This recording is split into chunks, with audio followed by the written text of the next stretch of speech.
ഇപ്പോൾ M V Govindan മാധ്യമങ്ങളോട് സംസാരിക്കുന്നു. തത്സമയം ജസ്റ്റിസ് കൃഷ്ണനുണ്ണിയെ ചുമതലപ്പെടുത്തി അവരാണ് ഞെട്ടിപ്പിക്കുന്ന കഥ പിന്നീട് പുറത്തു കൊടുക്കുന്നത്.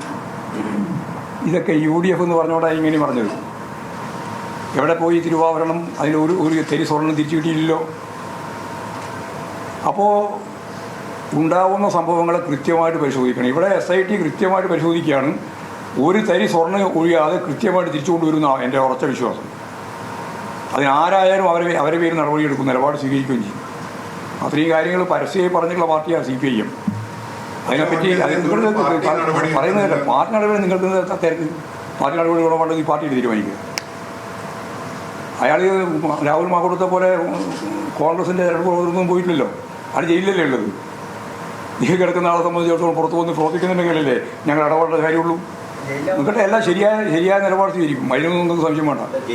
പാർട്ടി ആയിരുന്നു, അതുകൊണ്ട് നമുക്ക് അതിന് കുഴപ്പം തന്നു. നടപടിയെടുക്കുമല്ലോ, പോരെ? ആവശ്യമായ എന്താ സംശയം? ആവശ്യമായ നടപടി സ്വീകരിക്കും.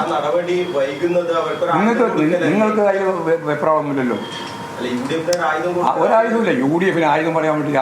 ഇതുപോലെ ഒരു 9.5 കൊല്ലം ഭരണം നടത്തിയിട്ടുള്ള ഒരു ഗവൺമെൻറ്റിൻ്റെ 9.5 കൊല്ലം കഴിഞ്ഞപ്പോഴാണല്ലോ ഈ തെരഞ്ഞെടുപ്പ് നടക്കുന്നത്. ഈ തെരഞ്ഞെടുപ്പിൽ ഞങ്ങളെ പ്രതിക്കൂട്ടിലാക്കാൻ ഇടതുപക്ഷ ജനാധിപത്യ മുന്നണിയെയോ ഗവൺമെൻറ്റിനെയോ പ്രതിക്കൂട്ടാനാക്കാൻ ഒരായുധവും ഇല്ലാതെ സ്വന്തം പ്രതിക്കൂട്ടിലായ ഇതുപോലൊരു പ്രതിപക്ഷം ഈ ഭൂമുഖത്ത് വേറെ എവിടെയെങ്കിലുണ്ടോ? കേൾക്ക്, ഞാൻ ഈ പറഞ്ഞത് ഇതുപോലെ ഉണ്ടോ? എവിടെയെങ്കിലുണ്ടോ? ഉണ്ടോ? കേട്ടില്ല. അത് മതി. ഇനി ചോദിച്ചു. ഇതുപോലെ വീട്ടിലായി പോയ ഒരു പ്രതിപക്ഷം വേറെ ലോകത്തെവിടെയെങ്കിലുണ്ടായിട്ടുണ്ടോ? അല്ല, ഞാൻ പറഞ്ഞില്ല അങ്ങനെ എടുക്കാൻ പാടില്ല. ഞങ്ങൾ എടുക്കുന്നില്ല പറഞ്ഞു. ഞാൻ നടപടി എടുക്കും, ഉറപ്പായിട്ട് എടുക്കും. നിങ്ങൾ പറയുന്ന പോലെ അല്ല എടുക്കുക. ഞങ്ങളുടേതായ നിലപാടുകൾ എടുക്കേണ്ടത്. എങ്ങനെയാണ് സംഘടനാപരമായിട്ട് നിലപാട് സ്വീകരിക്കേണ്ടതൊക്കെ ഞങ്ങൾ പഠിപ്പിക്കുന്നു. പാടെ ഞങ്ങൾക്കറിയാം. നിങ്ങൾ അതിലൊന്നും ബേജാറാവണ്ട. ജയിലിൽ നിന്ന് പുറത്തു വന്നാലും പുറത്തു വന്നില്ലെങ്കിലും ഉള്ളിലാണെങ്കിലും ഒക്കെ ഞങ്ങൾ സൂക്ഷ്മമായ പരിശോധന നടത്തി ആവശ്യമായ നിലപാട് സ്വീകരിക്കും. പത്രമാധ്യമത്തിൻ്റെ പിന്നിൽ പോയിട്ട് നടപടിയെടുക്കാനൊന്നും CPIM ഇല്ല. അതാ കാര്യം. എന്ത് മാതൃക? രാഹുൽ മാങ്കൂട്ടത്തിൻ്റെ മാതൃകയോ? എന്ത് മാതൃക?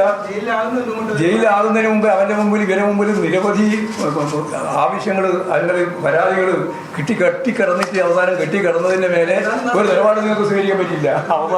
അവസാനം തെളിവ് മുഴുവൻ പുറത്തു വന്നതിന് ശേഷമാണ് UDFകാർ അയാൾക്കെതിരെ നടപടി സ്വീകരിച്ചു വരുത്തിയത്. അയാൾ ഒരു നടപടി സ്വീകരിച്ചില്ല. അതെ, മുഖം രക്ഷിക്കാന്ന് പറഞ്ഞാൽ മുഖം രക്ഷിക്കുക. അങ്ങനെ പരിപാടി നമുക്കില്ല. വെറുതെ മുഖം രക്ഷിക്കേണ്ട ഒരു കാര്യം ഞങ്ങൾക്കില്ല. CPIM സംബന്ധിച്ചിടത്തോളം മുഖത്തിന് ഒരു കുഴപ്പമില്ല. അതുകൊണ്ട് രക്ഷിക്കേണ്ട വേറെ ഒരു കരസേവ നടത്തേണ്ട ആവശ്യമില്ല. ഞങ്ങൾ വളരെ വ്യക്തമായിട്ടാണ് ചൂണ്ടിക്കാണിച്ചിട്ടുള്ളത്. ഒരു തരത്തിലും ഇതിൻ്റെ അത് ഒരു മാറ്റം വരുത്താൻ ഞങ്ങൾ ഉദ്ദേശിച്ചില്ല. അന്നുമില്ല, ഇന്നുമില്ല. പ്രചരിപ്പിച്ചോട്ടെ. അത് ഇതൊന്നും തമ്മിൽ താരതമ്യമില്ല. വെറുതെ വർത്താനം പറയാനാണ്. ആര് വിമർശിക്കുന്ന പറയുന്നത്? കോൺഗ്രസ്സുകാരാണ് വിമർശിക്കുന്നത്. അതിനെ വിമർശിച്ചിട്ടുണ്ട്. പിന്നെ കോൺഗ്രസ്സുകാർ കേരളം മുഴുവൻ വിമർശിക്കുകയാണ്. രാഹുൽ മാങ്കൂട്ടത്തിൻ്റെയും അതുപോലെ തന്നെ മറ്റാരുടെയെങ്കിലും താരതമ്യമുണ്ടോ? എൽദോസിൻ്റെ താരതമ്യം പറ്റുമോ? പിന്നെന്താ സമാധാനം? പിന്നെ അതിലെന്താ പിന്നെ വേറെ പറയാതെ?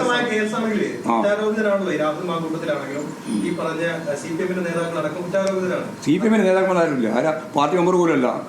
അത് മനസ്സിലായില്ലേ?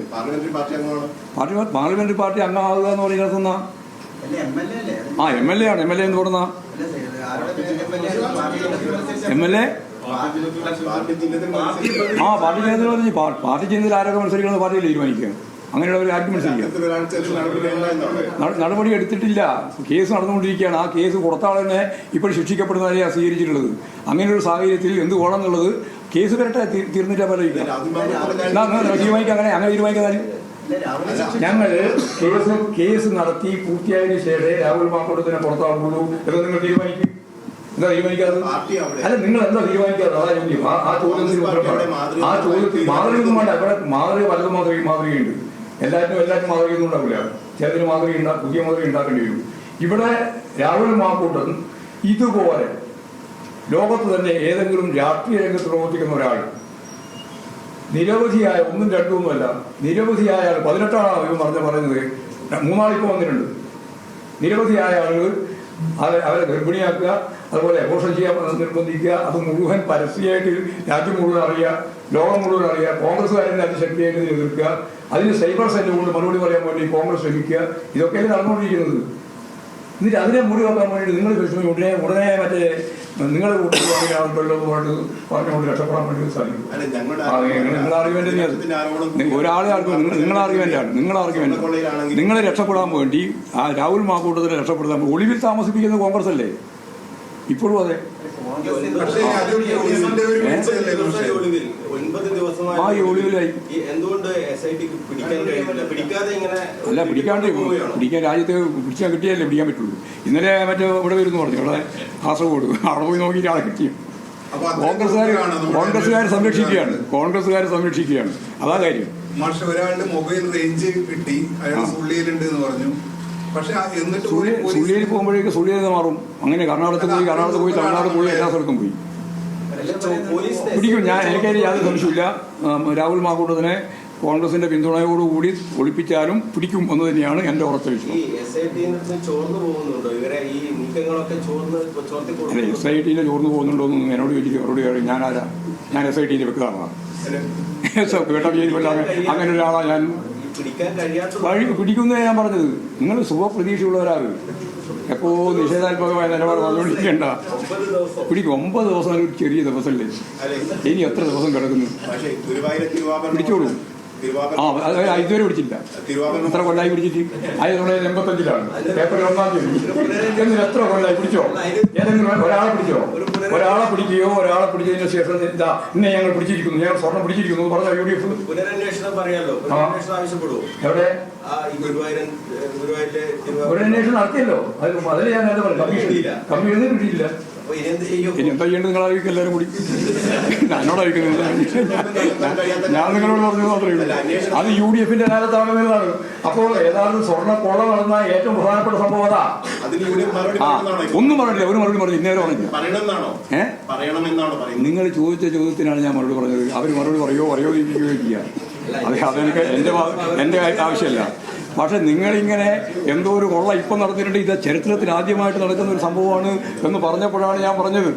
ഒരു പ്രധാനപ്പെട്ട സംഭവം, കരുണാകരൻ മുഖ്യമന്ത്രിയായിരുന്ന സമയത്ത് ദേവസ്വം ബോർഡ് പ്രസിഡന്റ് കോൺഗ്രസ് ആയിരുന്ന സന്ദർഭത്തിൽ ഉണ്ടായ ഒരു സംഭവത്തിൽ ഒരു തരി സ്വർണം തിരിച്ചു കിട്ടാത്ത രീതിയിൽ അമൂല്യം എന്ന് നിങ്ങൾ പറയുന്ന എന്ന് പറഞ്ഞാൽ അതിന് പിന്നെ വിലയൊന്നുമില്ല, വില കൽപ്പിക്കാൻ പറ്റുന്നതല്ല. അത്ര അമൂല്യമായ തിരുവാഭരണം നഷ്ടപ്പെട്ടു പോയതിന്റെ ഉത്തരവാദിത്വത്തിൽ നിന്ന് ആർക്കാ ഒഴിഞ്ഞു നിൽക്കാൻ പറ്റിയ? UDF ഒഴിഞ്ഞു നിൽക്കാൻ പറ്റുമോ? അതാ ചോദിച്ചത്. ഇല്ല അത് നമ്മൾ യാതൊരു ബന്ധവുമില്ല. ഇത് പറ, ഞാൻ ഉറപ്പായിട്ട് ഒരു കാര്യം പറഞ്ഞു, അത് സ്വർണം മുഴുവൻ പിടിച്ച് തിരിച്ചു പിടിക്കും. അല്ല അത് സൂചിപ്പിക്കണം, ഒന്ന് ഓർമ്മിപ്പിക്കണം. ഭൂമിയെ നമ്മൾ പറയുമ്പോൾ ഒരു ഭൂതകാലം പറയണ്ടേ? അത് പറഞ്ഞത് മാത്രമേ ഉള്ളൂ. അത്ര കണ്ടാൽ മതി കേട്ടാ. ശരി. കോൺഗ്രസ് നടപടി എടുത്തില്ല. അല്ല കോൺഗ്രസ് നടപടി എടുത്ത് നിങ്ങൾ ഈ നടപടി എന്ന് പറഞ്ഞിട്ടുണ്ടല്ലോ. എന്ത് പറഞ്ഞാൽ അതിന് വേറെ വഴിയില്ലല്ലോ. രാഹുലിനെതിരായ ബലാത്സംഗ കേസ്, ഒപ്പം ശബരിമല സ്വർണ്ണക്കൊള്ള, തദ്ദേശ തെരഞ്ഞെടുപ്പ് തുടങ്ങിയ വിവിധ വിഷയങ്ങളിൽ പ്രതികരിക്കുകയായിരുന്നു CPM സംസ്ഥാന സെക്രട്ടറി MV ഗോവിന്ദൻ.